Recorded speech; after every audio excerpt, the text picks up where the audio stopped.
Welcome to the channel. Today, we're exploring some unbelievable story. Stay tuned and let's dive in. Growing up in the Midwest, I always assumed that love was clear, honest, and long-lasting. My parents, who were married for 4 decades, exemplified that ideal. They taught me to respect people, stick to my promises, and never take relationships lightly. Little did I realize that these lessons would be challenged in the most devastating manner. As a young adult, I applied these beliefs to my relationships. By the time I met Lily in graduate school, I felt I had found someone who shared my beliefs. She was energetic and intellectual, and her warmth seemed to complement my calm demeanor. We created a life full of hope, ambition, and goals for the future. However, as I discovered, looks may be misleading. Happiness cannot be maintained if it comes at the expense of someone else's misery. I'm Jacob Mitchell, and this is the tale of how my marriage ended. For the record, I am not connected to any famous political people, but I have often joked about the irony of my name, particularly in light of current issues. I never imagined I'd be confronted with such an unnerving issue as why a spouse would betray the cornerstone of trust while clinging to the relationship. Yet here I am, sitting on my back porch on a crisp September evening, waiting for my estranged wife. She got the divorce papers earlier today, and I am not sure how she will react. In my opinion, she has entirely lost her path. It's been 5 weeks since I discovered the affair, but the memory of that day is still fresh and clear. We chose the back porch for solitude. Our huge acreage assures that no neighbors will hear any yelling. In addition, a private investigator is stationed nearby for security in case things get out of hand. Samantha Brooks, my wife, is both brilliant and gorgeous. We met in graduate school in Philadelphia. I was pursuing an MBA in hospital management while she was training to be a nurse anesthetist. She worked long, emotionally exhausting hours in the newborn unit before moving on to more manageable duties that paid better and included less stress. Rachel's major flaw: she gets tired quickly and needs novelty. Whether it was a new app, a buddy, or a restaurant, she was constantly looking for new experiences. We spoke about it early on, and I expressed my conventional beliefs on marriage. Commitment entails discovering new things inside the same partnership. Despite her restlessness, she seemed to agree. I insisted on a prenup, which she took as an insult but finally signed. The arrangement was straightforward. Assets acquired during marriage were divided 50-50ths, except in situations of adultery, in which case it was 80-20ths. We hadn't given it any thought up until now. Following our wedding, we relocated from New York to Atlanta, Tennessee, drawn by cheap living expenses, a robust economy, a thriving downtown, and good healthcare options. Winters were frigid, but spring and autumn were nice, and summers were warm but not oppressively humid like in Miami. Atlanta even boasted the greatest barbecue in the nation. In 8 years, we established fulfilling professions, a lovely house, and true friendships. Until 5 weeks ago, I thought that we had a strong, if not flawless marriage. Yes, we clashed over little matters, toothpaste squeezing practices, dishwashing frequency, but we generally went for nighttime walks, porch talks, and weekend getaways. We spoke openly and honestly with one another. Or so I thought. We were both 32 and looking forward to becoming parents. Now you may be wondering whether I was horrible in bed. Is Rachel so beautiful that she always draws admirers? Did we contemplate having an open marriage? Were there any indicators that I ignored? Was her boyfriend an enticing Adonis? Was she altering her financial situation? Here's how it all happened. First, Rachel appeared content with our lives. I've never pretended to be flawless, but I put in the effort and received no complaints.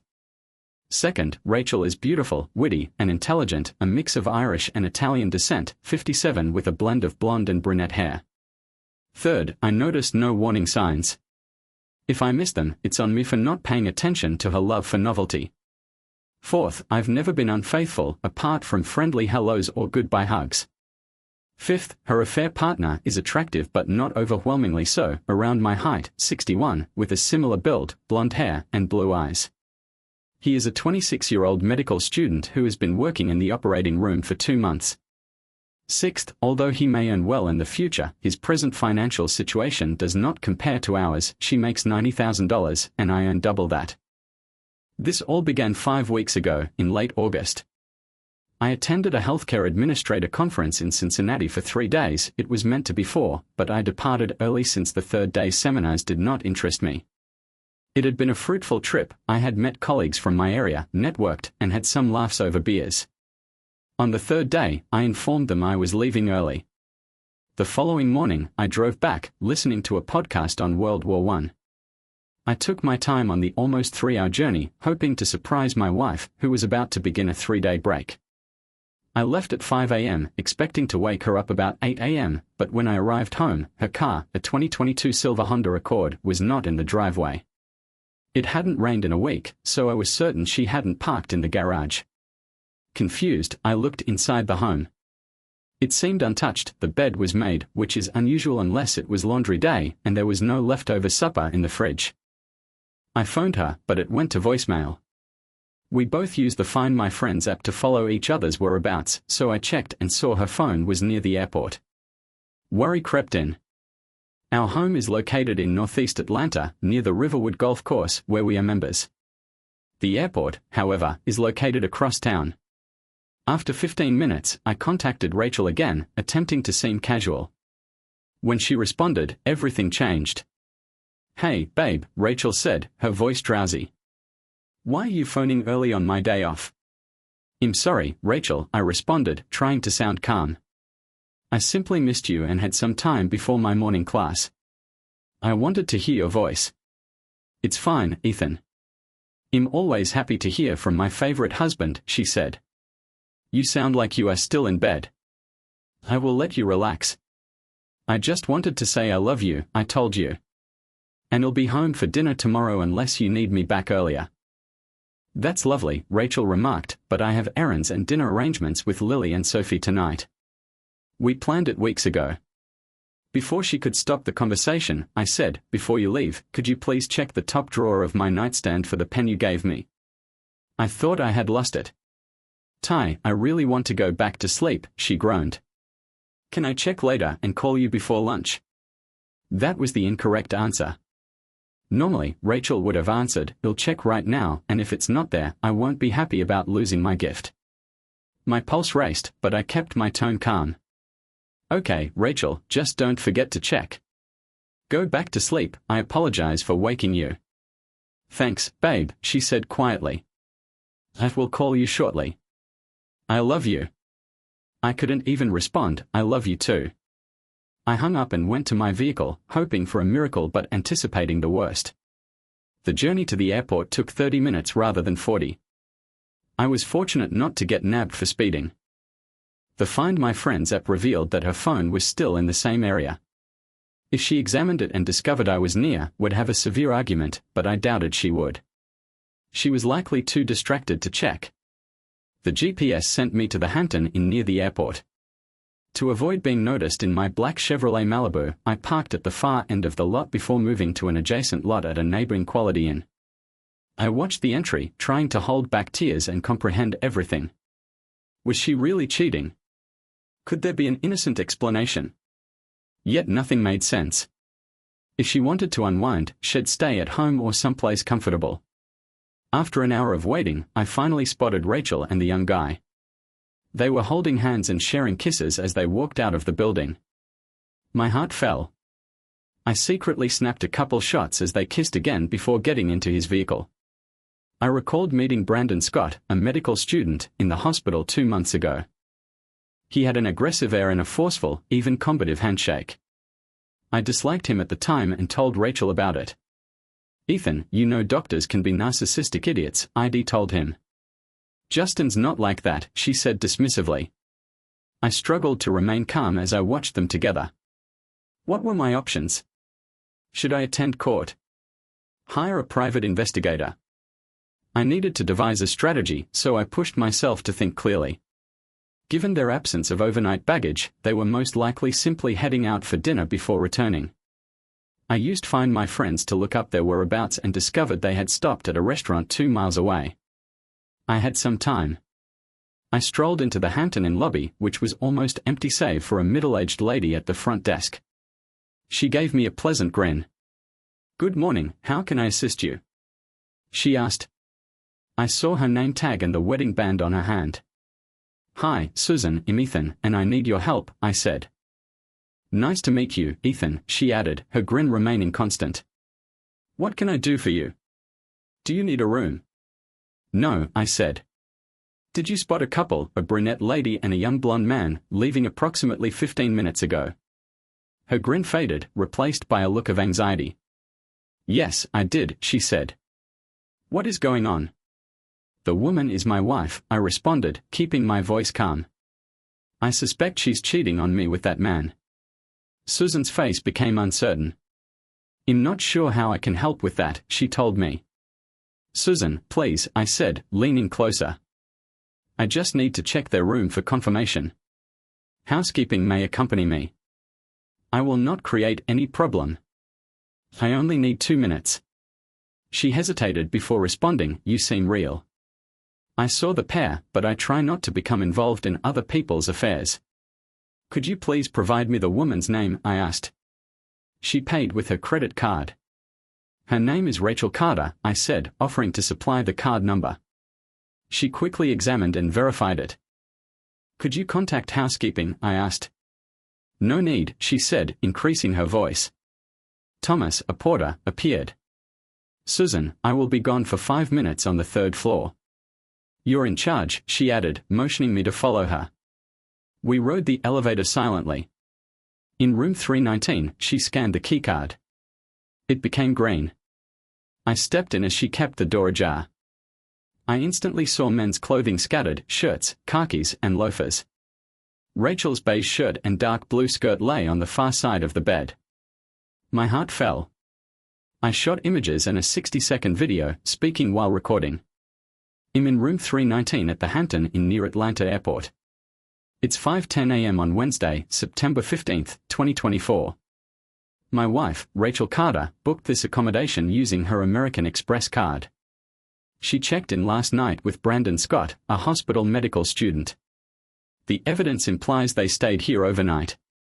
I spotted them leaving 15 minutes ago, kissing and holding hands. I looked inside the restroom but discovered nothing noteworthy.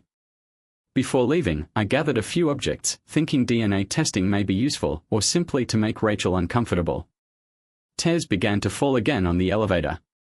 Susan, the kind-hearted, placed a hand on my shoulder. I'm sorry, Mr. Carter, she said quietly. As we approached the foyer, I grabbed for my wallet. Don't even think about it, she said firmly. I smiled, thanked her, and said, please don't mention I was here. She grinned and winked, saying, I've never seen you before in my life. After finishing my strategy, I needed to take the next step. My meager legal understanding warned that acting rashly may backfire. Even with the prenup, the good news was that I wouldn't be home until late Sunday night, giving me plenty of time to prepare. I went 30 miles southeast of Charleston and stopped at Rudy's restaurant on Main Street in neighboring Boonville. Frank's hometown was noted for its little museum. My father, a history buff, had taken my brother and me here many times. In my booth, I saw a phrase on the wall, I will not be harmed. I will not be offended. I will not have my hand lifted against me. I don't do it to others and I expect the same from them. I laughed, thinking, damn right. The waitress saw my expression, rolled her eyes, and joked, so, young man, want some food? I ordered coffee and a large breakfast, seeking temporary consolation in a plain meal. As I ate, I read stories on infidelity. Experts stated that this was not a one-time occurrence, their conduct was too relaxed for that. Women seldom cheat once, thus this was most likely continuous. But I wanted evidence and I was not going to remain with a cheating wife. Forgiveness was possible, but trust was lost. I intended to employ assistance with proof and seek legal and financial guidance. I also needed to get an STD test. Brandon Scott was also likely exposed. With around 36 hours to act, I was prepared. After leaving a nice $50 tip for my $16 lunch, I texted Rachel, found my pen in my bag. Sorry, she said. Lucky for you. I wanted to answer violently, but instead said, aha. 2 hours later, I was at the offices of Hamilton, Miller, and Sharp. Ed Hamilton, whom I had met at a charity function, sat across from me and listened closely as I told my experience. I'm sorry to hear that, Ethan, Ed said gently. Thanks, Ed, I said. This is a tricky legal scenario. Although not having children makes things easier, the court may order therapy if there is no apparent culpability. If your prenuptial agreement is robust, you may be able to avoid financial damage. Eric Dawson, our divorce expert, would look after my case. Diane, the assistant, would arrange a meeting for me. An hour later, I was sitting in Eric Dawson's office. Eli, a lean, serious guy standing at 510, his determined character clear from his years as a professional swimmer and his reputation as a hard attorney preceded him. He listened intently, asked a series of sharp questions and sketched out a strategy. Are they still at the Hampton Inn today? He questioned them. I don't know, I acknowledged. You'll find out, Eli responded, taking up the phone. Diane, get me connected with Molly. I need a full report on Rachel Carter's stay at the Hampton Inn by noon. Yes, I know it's a rush, he added before hanging up. He returned to me and said, Megan Walters is our top investigator, with 18 years of experience in Chicago. If your wife is there, we'll know by tomorrow. Eli suggested that I get tested for STDs, implying that Rachel might try to cover her tracks, but I assured him that I could expedite the tests through a friend, Dr. Daniel Foster. Then, Eli scheduled an appointment with a forensic accountant and handed me a checklist that included reviewing the prenup. If Rachel comes home tonight, don't confront her, Eli warned. We need solid facts, and this will take weeks. Most judges here disapprove of infidelity, so remain composed. If she starts any discussions, claim you're unwell. Otherwise, act normal. No calls or chasing Justin down with a bat, he joked. Exactly. No rash actions. Can you manage that? Eli was asking. Yes, you have my word, I said. Good. That's what I needed to hear, he responded, shaking my hand. After a long steam and shower, I checked into the downtown Hyatt and ordered room service with a bottle of whiskey. After my second drink, I turned off my phone, hid it in the closet, and tried to avoid contacting Rachel while inebriated.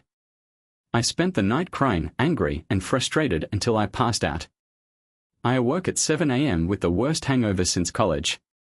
A sip of whiskey from my flask helped, and after a shower, I felt more human. I spent an hour at Starbucks working on my financial report, then met Dr. Daniel Foster at 8:30 a.m. He drew my blood and said he'd rush it to the lab for results, which could take until Wednesday. At the office, I met with Lois Montgomery, who spent 2 hours reviewing my financials. The prenup secures 80% of your assets in an infidelity case, she explained, but expect a 50-50 split on the house. No alimony obligations, but retirement and savings could be divided. She promised a full report by the end of the day.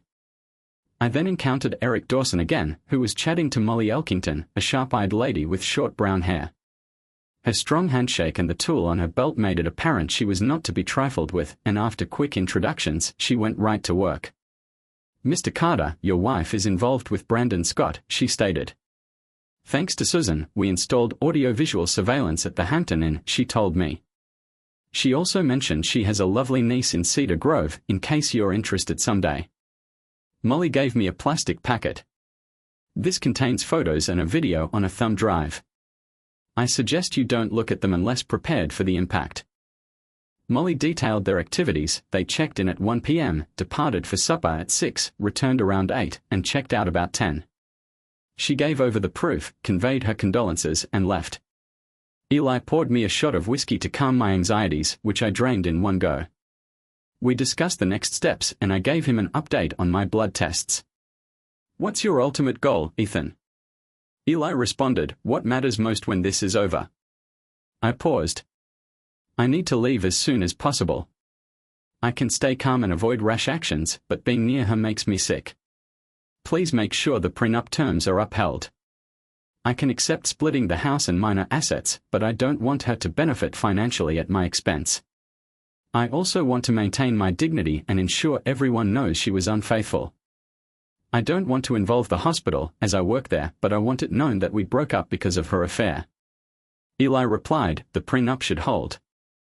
We'll make sure the reason for the breakup is known, but the court may still suggest counseling. If your wife fights the divorce, her lawyer might try to drag it out, hoping to wear you down. As for Clark, the hospital could take action if they have behavioral standards, but don't get your hopes up. He went on, you'll need to go home soon. You might manage to stay away this weekend, but you'll have to return and act normal. If she suspects anything, she could act before we're ready. And remember, stay away from Clark. If you need help staying in control, he'll have Molly assign someone to watch over you. I promise he'll keep it together, I murmured, squeezing my jaw till it ached. I left Elis' office Sunday afternoon and sat in my vehicle, trying to figure out how to go home without spilling everything. When I realized I couldn't, I drove south towards Cincinnati. Rachel had expected me around 7 p.m., but I knew I had time. After 90 minutes of driving, I stopped in a small town, Greenville, South Carolina, to get my car checked at a local tire shop. A man named Ed, in his mid-40s, was behind the counter, looking uninterested in helping so late on a Sunday. "Can I help you?" he inquired. "I need 4 new tires," I responded. "These tires are good for another 10,000 miles, he muttered. "I don't care about the cost. Can you do it?" I offered. He said, "Not today, but I can have them ready by 10 tomorrow morning." The amount was $1,455. "Great," I responded. He completed the transaction and went back to his magazine. I booked into the Super 8 for $78 a night and phoned Rachel. "Hey, babe, are you almost home?" I asked, trying to seem casual. "Yeah, just finishing up," she called, sounding cheery after her time with Justin. "Sorry, I hit a bit of debris. 2 tires. I'm stuck in Bethany until tomorrow." I didn't mention asking Justin over. "Are you okay?" she questioned. "Yeah, just tired. Sorry for the delay. I'll see you tomorrow. I miss you, but be safe. I love you. Good night." I didn't know if she noticed my lack of response, but I didn't care at the time. I opened the envelope Molly had given me, which contained photos of Rachel cheating on Justin. After calming down, I plugged in the flash drive and watched the video evidence. The pain was overwhelming, and anger surged within me.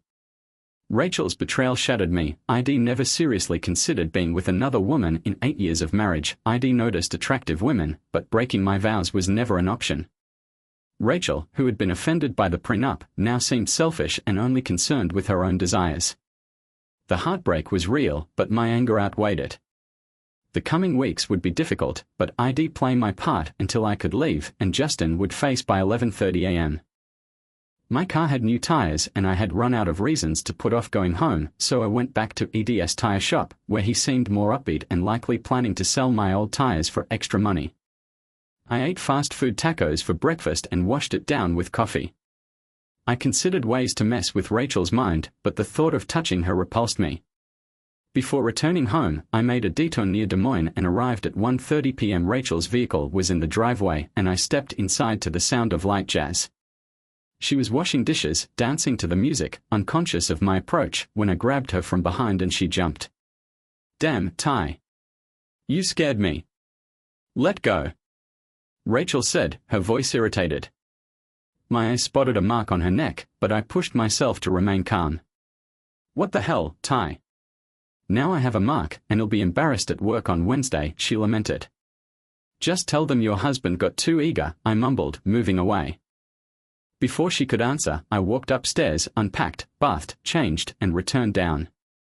Rachel was texting at the table, and when she glanced up, the fury on her face subsided, but her eyes were far away. "Leave it, Rachel," ID replied. "I've been away longer than planned, thinking about you. I tried to be spontaneous, but you weren't impressed. You told me to hurry back. Sorry for misreading that. Enjoy your day. I'm leaving." I walked out, got in my car, and left without waiting for a response. I went to the golf club house, changed, and practiced hitting balls. I thought about how single life might give me time to improve my game, but the thought was hollow. A few hours later, I sat in the locker room with a beer, chatting with some friends, including Tom Harris, an investment banker and close friend. While talking with Tom, I learned that his wife, Connie, was in Las Vegas visiting family, so we went to Maple Avenue Bistro at 4 p.m. Sipped bourbon and ate burgers while watching the Cardinals-Mets game. For the first time in days, I felt normal. When we left about 7 p.m., I checked my phone and Rachel had sent 6 SMS, spaced 30 minutes apart. Ty, I'm so sorry. Please come home so we can talk. Ty, where are you? Stop ignoring me. I know you're seeing these. Come home now. What? Don't say I didn't try to reach out. I'm not the stubborn one here. I drove home around 10 p.m. after watching a movie about a girl who could start fires with her mind. Rachel's car was gone, most likely because she was with Justin. I went back to the club for a few drinks and returned home around 11:30 p.m., where she was already in bed and waiting for me. Thanks for ignoring my texts, Ty. Where were you? She screamed. I went to the club, had dinner with Tom, watched a movie, came home, went back to the club when you weren't here, and then came back. And you? I inquired, in no particular order. Have you been with anyone? I inquired further. No, I just met a friend at the coffee shop, she said. Does it matter? She said. We need to talk about this earlier, she said. All right, talk, I responded, my tone steady. I'm sorry for how I reacted. Your aggression scared me and felt disrespectful. Respect is an important part of my love for you, Rachel, and I didn't feel it today, I told you. Rachel's face softened for a minute, but her defensiveness rapidly returned. You've been asking me to spice things up. I thought that meant you wanted something more intense physically. If not, then explain. I meant romantic gestures like a candle at dinner or a weekend getaway, she corrected. We've been doing that for years. Rachel, your explanation doesn't add up, I remarked, my voice firm. It's true, but I meant in new places. She seemed to attempt to twist the narrative, that's nonsense. You're changing the story to make me look bad. If you've changed your mind, just say it. But don't lie. Why are you taking this so literally? She said, frustrated in her voice. I didn't want things to be rough or leave marks. Do you even remember what you were wearing during that conversation? I questioned you. What? No. Why does that matter? She said. It shows context, I told you. You dressed up and we were engaged for an hour. Are you saying you want romance without passion? No husband would interpret it differently. You're twisting things to make me wrong. Let's just drop it, Ty. Come to bed and hold me, she urged, her voice softening. I'm sorry, but that won't work, I said. I'll respect your boundaries, but don't make this solely my fault. You're more worried about people noticing the mark than my feelings. I won't pretend I'm in the wrong, I said. Good night, Rachel. I turned to go for the guest room. Ty, come back. I'm not done talking, she cried out to me. Damn it, I mumbled under my breath, ignoring her as I walked away. I maintained my distance, certain that my plan of disengagement and minimal antagonism was succeeding. Rachel had no idea I knew about her affair. Sunday was tight and frigid, and we avoided each other completely. I spent the day at the club and working in the yard, and I went to bed early that night. Rachel, on the other hand, was visibly angry when she arrived. I'm not sleeping here until you apologize, Ty, she responded firmly. That's fine, Rachel. We'll take turns tonight. I'm staying here. If you don't like it, the guest room is open. Tomorrow, you'll sleep there, I said. I don't agree. Go to the guest room until you come to your senses, she told me. Rachel, you don't make the rules. We're equals. I'm staying here tonight. It's your choice, I said. Fine, she murmured before storming out to the guest room. The following 2 days were the same, minimal contact. On Wednesday night, she whined about being mocked at work for her hickey. I shrugged, uninterested. Dr. Daniel Foster called me into his office on Wednesday morning. I have some bad news, Ethan, he said. You tested positive for mild chlamydia. It's not uncommon for men to show no symptoms. The good news is that treatment will clear it up, but you'll need to inform Rachel and avoid sexual contact for a few weeks. How did you contract it? He inquired. From my wife, I acknowledged.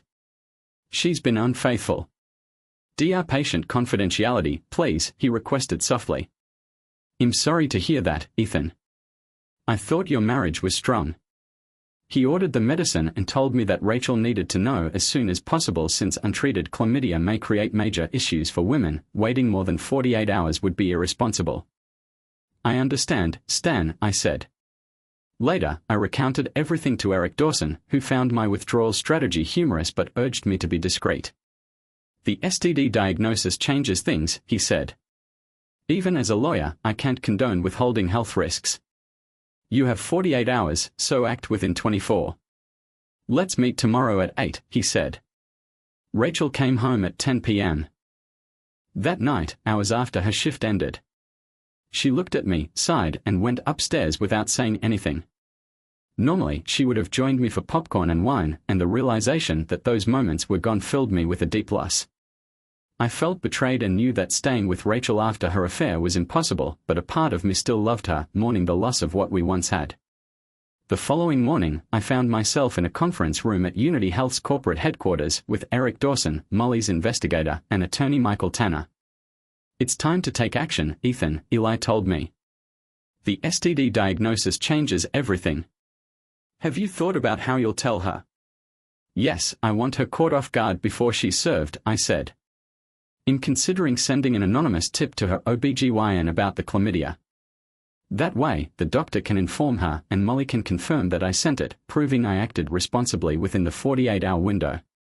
Will this approach hold up in court? I requested an answer. Eli hesitated before responding. It's not ideal, but it's not illegal. However, judges will want to know who was aware and what measures were taken to prevent escalation. I don't think it's a wise move. I agree, remarked Molly. Same here, Mick said with a sneer. Don't do it. Eli continued, eventually, Rachel will realize it was you, which will tip her off that you know about the affair. That'll buy me a day or two, which is all I need to prepare. Thanks for the advice, but in going ahead with this, I said firmly. Molly replied, I'll witness it to confirm that you followed through with the plan. I left the meeting and sent an anonymous message to Dr. Pamela Connors. I'm aware that one of your patients, Mrs. Rachel Carter, has chlamydia. Please act accordingly. I dismantled the burner phone and put it into a pond, disregarding Missouri's trash rules. Meanwhile, Molly stopped outside Dr. Connors' office and saw Rachel enter. 45 minutes later, Rachel departed, clearly distraught, and picked up a prescription at a drugstore before returning home. I sat on the porch, watching the Cardinals destroy the Royals in a 10-0 win. Rachel strolled by me without saying anything and went upstairs. Later, she came outside, looking fresh from the shower. Ty, can we call a truce? She inquired. How would that work, Rachel? I said. I don't know. Let's just end the argument, she said me. I don't think that's enough, I said firmly. Why, Ty? She said, her voice tinted with curiosity, most likely disturbed by the news from her doctor. I'm willing to forgive, but I've apologized multiple times for misunderstanding your spice it up comment, she cried out. You haven't admitted any fault. If we just move on now, it feels like I'm the one who loses, she added, her voice somewhat irritated. I think we're both responsible, but you don't seem to see it that way, I responded, my voice hard. Fine, she answered, irritated. I'm sorry. Are you happy now? No, Rachel. I know when you're not sincere. You're saying the right words, but your tone doesn't match. Prove me wrong. Show me where you believe you were at fault and we can move forward, I said while carefully observing her.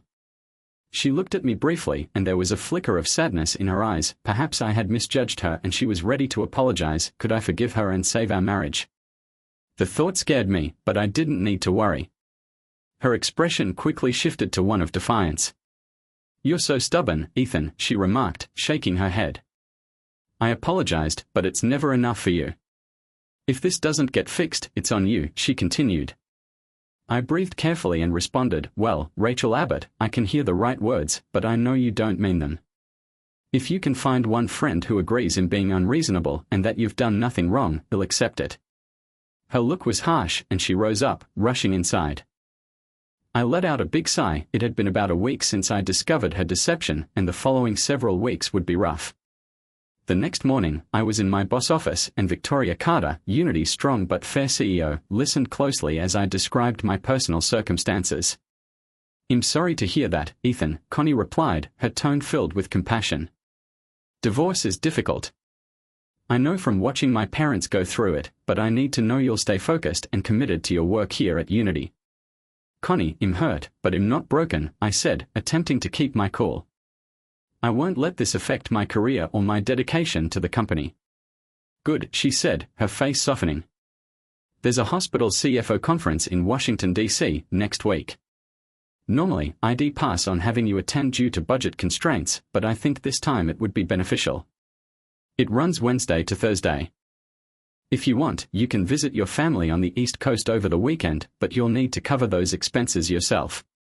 "Deal," I responded. "I'd hug you, but I don't want Mike to get jealous," I said, trying to make a light-hearted jest. Her face was heated. "I'll handle the paperwork, Ethan. Now, let's start thinking about our upcoming contract talks with the nurses union." "On it, boss," I told him. "If I can save 5% on the deal, can we talk about my UN bonus?" Connie's grin grew as she answered, "Absolutely," and her serious expression indicated that our encounter had ended. I only had 3 days before the conference, so I kept focused and even managed to annoy Jod Meyer, the nurses union rep, by rejecting their late offer. I figured I'd let her stew over the weekend.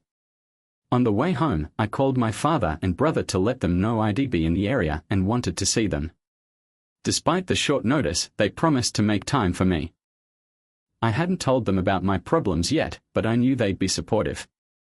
Before I left, I called attorney Eric Dawson, who said this was an excellent time for Molly's team to gather more evidence on Rachel's affair. When I got home, Rachel wasn't there, which was unusual, but nothing had been normal for over a week.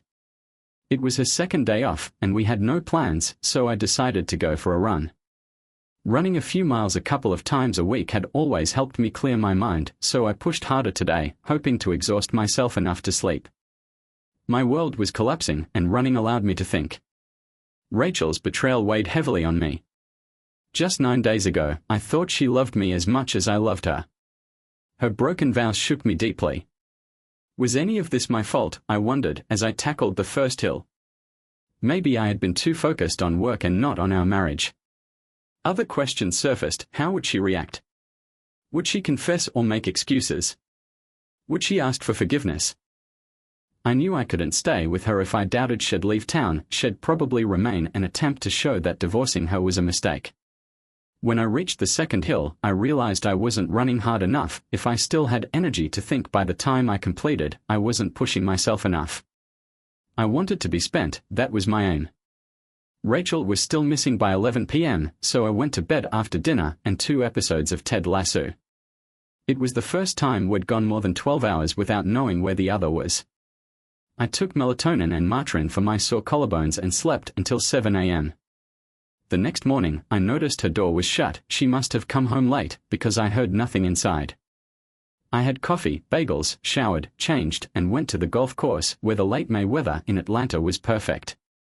I played 18 holes with friends and had lunch by 3 p.m. when I ran out of reasons to stay away and drove home. Neither of us reached out that day. When I got home, she was gone, and the same pattern repeated. Sunday morning, I prepped for my 4 p.m. flight to D.C. I spent the morning working in the yard, something we used to do together. Rachel showed up around 11 a.m., glanced at me through the door, and went inside. Forget this, I thought. If she wanted to stay silent, so be it. But I wasn't letting her control things. I left for the airport without leaving a note or message, and I doubted she'd even notice I almost expected her to invite Justin over and add to her betrayals. On Wednesday, 2 crucial occurrences occurred. First, Eli phoned to notify me that Molly's crew had obtained additional photographs and videos of Rachel and Brandon Scott, indicating that their connection was growing. And second, Rachel sent me an unexpected text message that was far from nice. "Where are you?" she wrote. "In Washington," I answered. "You inconsiderate fool. When were you planning to tell me?" she responded. "I would have, if you'd been home before 1 or 2 a.m. and actually spoken to me, I told you." "Where were you on Sunday and Sunday night?" she insisted. I disregarded her query and said, "Did you call the police if you were so concerned?" "No," she told me. "But you're still an a-hole for not communicating. Did you reach out to my boss, my dad, my brother, or any of my friends to check on me?" She asked you. "I reached out to people." "Don't try to put this on me," she said defensively. "Name them," I told you. "I'm not going to stand for your insults." "Well, Rachel, you might think him insensitive, but at least I'm not a liar like you. If you truly cared, you would have reached out properly. And you didn't. So, do you want to explain where you've been or confess anything?" "You're impossible, Ty," she said. "You're just pissing me off. You can't tell the truth or take responsibility, Rachel," I replied, my voice stern. "One last thing, screw you." I terminated the discussion and exited the room. Despite the fact that my marriage had ended and I was emotionally exhausted, I made some good connections at the conference in Washington, D.C., and attended useful panels. The weekend with my father and brother was supportive, but tough. My father couldn't relate to Rachel's betrayal. He had loved my late mother faithfully for 41 years, and my brother Elliot's marriage was strong and loving, so he, too, couldn't fully understand. We played golf, watched a Nat Iona Sunday night, arrived swiftly at Reagan Airport, and my father held me and said, "It hurts, son, but you'll get through this. Rachel's shown who she is, keep moving forward, one day at a time." "I know, Dad," I said, feeling the weight of his words. He embraced me again before driving away. I arrived in Atlanta around noon and went straight to the office to see if Jod Mayer's negotiating stance had changed. Her new offer was more favorable, indicating that the nurses wanted to avoid a long strike and trusted Unity to be fair. Before leaving, I peeked into Connie's office and she looked up, giving me her usual expression of, "What now?" I was grinning. "Hey, boss. Thanks for letting me go last week. It was worth it. Visiting my family really helped." "I don't care. Have you done anything useful since you got back?" she said, her tone flat. "Not much yet, but we're close to a deal with the nurses," I told them. "Don't thank me," she replied, smirking. "Get out and come back when you have something concrete." I chuckled. "On it, boss." I left her office, feeling the weight of everything lift just little. That night, I contacted Eric Dawson for an update, and he answered quickly. "Come by at 7 a.m. tomorrow, Ethan," Eli told me. "We're ready to move forward." Unfortunately, Rachel spent the weekend with Justin again. We have photos, including some of her in a revealing outfit at their usual hotel. "He'll be there," I said, feeling the weight of what was ahead. When I arrived home, the house was dark and lonely, and it seemed like our marriage had ended. We hadn't seen each other or had a genuine discussion since I left for Washington over 5 weeks before, and I missed Rachel, the lively, inquisitive, and powerful woman I had married and assumed would be my life partner. I laid my luggage down, got a drink, and sat on the back porch as night fell. Despite my wrath, I grieved, lamenting what had been lost. I knew I'd soon run out of tears for her. My pride was damaged, but I wouldn't accept her deception. Tonight, I allowed myself cry. I went to bed at 10 p.m. and fell asleep almost immediately. I didn't care if Rachel came in minutes or hours later. I got up at 5:30 a.m. to fit in a workout before meeting Eli. Rachel's car was in the driveway and her door was shut. She was starting her 3-day shift, which meant less interaction for the week. "Good to see you, Ethan," Eli greeted me when I arrived in his office. Private investigator Molly and an assistant, Peg, were also there. After a quick hello, we got down to work. "We're ready to proceed, Ethan," Eli told us. "Molly has plenty of evidence of Rachel's infidelity. It's enough, and you owe her over $6,000. Thank her and let her move on." Molly smiled, squeezed Eli's shoulder, and said, "Good luck, Ethan." Shaking my hand, I thanked her and vowed to offer her services if necessary. Eli and I discussed serving Rachel the papers. I wanted it done at work, preferably while Justin was there, maybe Thursday at the conclusion of her shift. Eli cautioned you against being very anxious. Waiting gives her time to catch on. You stayed composed, but you're reaching your limit. Let's serve her tonight or tomorrow. Molly's team will find the best time. I agree, I said. I'm ready for the confrontation. Eli laughed. So, guys, are you going to pull out your tools or just stand there and whistle Dixie? He described a state statute that permitted Justin to be sued for alienation of love. It was unlikely to succeed, but it may harm his image at the hospital. I agreed, and Eli agreed to phone once everything was in order. Molly's team had planned for one of its members to be nearby and ready to contact the police if things got out of hand. I didn't expect Rachel to react violently, but 5 weeks ago, I never envisioned her cheating on a medical student. I spent the afternoon emailing Jod Meyer about the latest hurdle in our contract negotiations. By 3 p.m., I was exhausted, but we finally reached an agreement. Neither side was completely satisfied, which usually meant it was fair. The nurses secured solid increases in base pay, overtime, and vacation days, while the hospital achieved a 5-year contract instead of the 3-year term Jod had initially wanted. Even Connie smiled when I placed the signed PAP. My phone called when I was just a 5-minute walk from home, and it was Eric Dawson. "Hey, counselor. How's your day going?" I said. Eli cracked a joke. "Ty, I know this isn't easy and am not trying to make light of your situation, but I just heard from Molly. She's handled things with Rachel and Clark. They had just finished a long surgery and were in the staff lounge with another nurse, the lead surgeon, and Mark Reynolds, Unity Healthcare's head of surgery, who was there to observe. Molly walked into the lounge, looking as she always does, unflinching and commanding attention," Eli stated. Clark, being a med student, was annoyed by what he assumed was an outsider and asked if she was lost. Molly told me, "Can you believe this kid?" I pushed him back into his chair, leaned in, and asked, "Are you the married woman's fling named Brandon Scott?" He barely squeaked out a yes. "Well, kid, you've been served," Eli remarked with a sad laugh. Eli clarified that the room had become quiet. Everyone was staring. Molly turned to Rachel, who looked like she was on the verge of breaking down. Molly softened her tone but kept the sarcasm. "You dear, are you Rachel Carter, Jacob Mitchell's wife?" Rachel nodded and said, "Yes." "Well, then, you've been served too," Molly remarked. It was one of the most rewarding moments Molly had had in years. Dr. Devlin went to Justin and stated, "If what I think happened is true, you'll never practice medicine in Iowa or anywhere else if I can help it." He then looked at Rachel and fitted the puzzle together. "Rachel, please tell me you're not that foolish." Rachel glanced down, and as Molly walked away, she heard Devlin remark, "Rachel, go home and don't come back until a union representative speaks with you." Eli took a breath. "So, Ethan, your wife has been served and is likely heading home now. Molly's boyfriend is nearby and ready to step in if needed. Brace yourself, man. This is going to be one of the hardest moments of your life. Stay calm.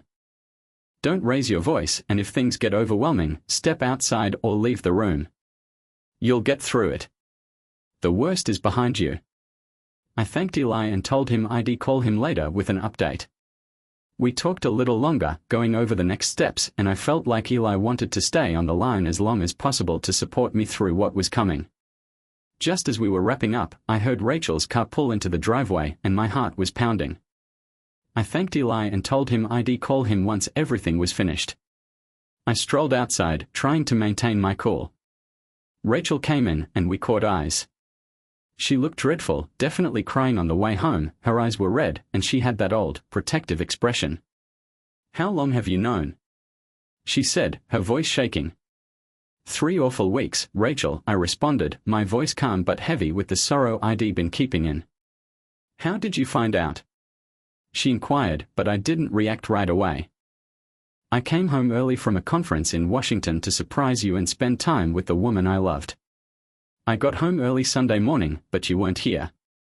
I checked the app and saw you were near the airport. Everything unraveled from there." Her face paled as she absorbed my remarks. "That morning when you called me about the pen, you lied. You set me up," she murmured, shaking. "Well, if anyone knows about lying, it's you, Rachel," I said. "You've done it expertly to me for months." "Yes, I lied. But I wasn't setting you up. I was trying to see if my world was really collapsing. Turns out it was." She was quiet for a minute, her eyes filled with wrath and something else, maybe remorse, but I didn't feel the need to ask her anything further. Everything had been revealed, and there was nothing else to say. Rachel spoke again, her voice low and strained. I can't believe you had me served at work, in front of everyone. It was humiliating. I looked at her with a cool face. Take a number, Rachel, I said with a laugh. That was just the beginning. You have no idea how humiliating this whole ordeal has been for me. You've made it impossible for us to fix this. You're the one who crossed the line. I've been living with your betrayal every day. She opened her mouth to speak, but I raised my hand to silence her. I'll say it again, Rachel. If anyone understands cruelty, it's you. Your betrayal is the cruelest thing I've ever experienced. No matter how long you've been with Justin, you inflicted cruelty after cruelty on the man you claimed to love. Rachel's expression trembled briefly, but she immediately controlled herself, attempting to recover control. But we can still work through this. You don't have to leave. I love you, Ethan. I don't want to rebuild anything with you, Rachel, I stated in a voice that was forceful. I'm divorcing you. I'm not looking back. If you think I'll ever want any part of a relationship with you after this, you're delusional. She stared at me with a combination of wrath and anguish in her eyes. But I'm sorry, Ethan. I never meant to hurt you. Justin was just a fling, something I shouldn't have done. I'll never look at another man again. No, Rachel, I said with a sneer. If that's what you think, you must be the most delusional person alive. You lied and cheated for months. You gave me an STD from your boyfriend, and I'm supposed to just forgive you and go back to how things were. Her lips shook, but she did not speak. I'll never touch you again, Rachel, I told you. I'll divorce you as soon as possible, even if it leaves me broke. I'd rather live alone in a shack than in a mansion with you. The pain I've felt this past month has been beyond words. If it weren't for the support of my family and friends, I might not even be here. She gazed at me, but I saw a spark of understanding in her eyes. Maybe she had finally recognized what she had done. You did this, Rachel, I said, my voice firm but full of conviction. You're cheating. Your lies. Your cold disregard for me nearly broke me. But you didn't finish me off. I'm still here, and I'm going to move forward, leaving you behind. Rachel brushed a tear away, but I didn't mind. Sorry I isn't enough, Rachel, I whispered. It's too little, too late. She stood up, and I could see her beginning to understand the gravity of her actions. She took a big breath and muttered, I'm sorry, Ethan. But I couldn't bring myself to react, so I turned and left the room, headed for the guest room where I'd spend the night. There was no going back. 6 months later, we were officially divorced. Neither of us wanted the house, so we sold it and split the equity. Most of our other assets were divided equally, but I ended up with the advantage when it came to alimony. The judge ruled that Rachel would not receive any, and her attorney immediately began to argue, but the judge cut her off. Miss Bannister, the judge replied with firmness. Your client should count herself lucky that I am bound by law to grant a 50-50 division. I don't tolerate dishonesty, and it's clear she cannot be trusted. She gets what the law requires and nothing more. So don't push it, counselor. Tyler Crawford, my husband Mike, and I were deeply concerned about Tyler and the pain he endured as a result of his wife's actions. Tyler was not himself for months, and he had to deal with Lynn's ongoing maltreatment and delays during the divorce. The court was adjourned and the gavel was brought down. He sounded a lot like a duke, or maybe it was just me. Tyler hasn't started dating in over 3 years, but he has supportive people around him, and word has it that a girl from Cedar Bluffs, visiting her Aunt Beth, has caught his eye, something the hospital staff has definitely noticed. Lynn became isolated, and none of the married nurses wanted anything to do with her. Some of the more audacious doctors, both married and single, tried to pursue her, spurred by Brandon Scott's stories about her. Lynn resigned 6 months after her divorce, moved to Las Vegas, and started working at a hospital there. About a year later, we learned she had married a young, up-and-coming surgeon. Some of our staff ran into her at a seminar, and it appeared she had convinced herself she was a new person after leaving, as she put it, her first loser husband. Tyler's solid reputation at the hospital meant that even the notorious playboys distanced themselves from Justin. He completed his residency but received only lukewarm recommendations, leading him to a job at a regional hospital in Frankfort, Kentucky, likely earning half of what he could have if he'd been honorable. He also married a lovely Southern woman, and they have reportedly been happily married for after dinner. Mike, a retired military officer, invited Tyler to join him in the living room in front of the big screen. Tyler and I exchanged puzzled looks but were intrigued. We ate grilled steaks, drank fine wine, and had light conversation. Mike, in his old Army colonel position, turned to us and said, "Tyler and Connie, what we see and discuss tonight is private. It will be destroyed and never discussed again." I nodded, knowing Mike's serious side, and Tyler glanced at me before agreeing. "All right, Mike. Whatever you say," Tyler said. Mike continued in a grave tone, "Almost 4 years ago, a despicable woman and a worthless man caused great injury to someone Connie and I consider like a little brother. We've spent countless hours discussing this injustice and praying for balance. I have friends and contacts in government, and during my 24 years of service, I've accumulated many favors. Over the past year, I've called some of them in. Watch the screen."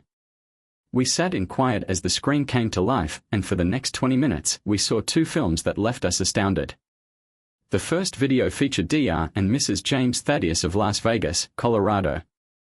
Mrs. Thaddeus, previously Lynn Clinton, was screaming and cursing at her husband. "You fool! How could you do this?" She was screaming. "I've been faithful since we married, and today, I receive a video of you cheating at the Hampton Inn. You fool, I hate you. How could you destroy our relationship? Get out of my house now." Lynn sobbed hysterically as Dr. Thaddeus up and walked away. She then took up an envelope, opened it, and read aloud, "Betrayal hurts like a witch, doesn't it, strumpet?" The second video showed Brandon Scott standing outside his house in Kentucky in a quiet, remote community. His sobbing Southern wife stood next to him, clutching glossy 8x10 images of him cheating. 3 muscular men approached Clark, one wearing a sheriff's uniform. "Fool, did you think you could betray our sister and walk away?" A man was arguing. "There won't be enough left of you to identify if your remains are ever found." Mike switched off the television and we sat in shocked silence, trying to understand what we had just witnessed. Justin cried before the screen went black. The guy in the sheriff's outfit remarked, "Tyler Crawford's friend, Colonel Silverton, sends his regards." The closing scene included the gorgeous young lady from the video and images, who smiled at the camera and remarked, "Mission accomplished." Thank you for watching. What are your thoughts on the twists in this story? Let us know in the comments and don't forget to like and subscribe.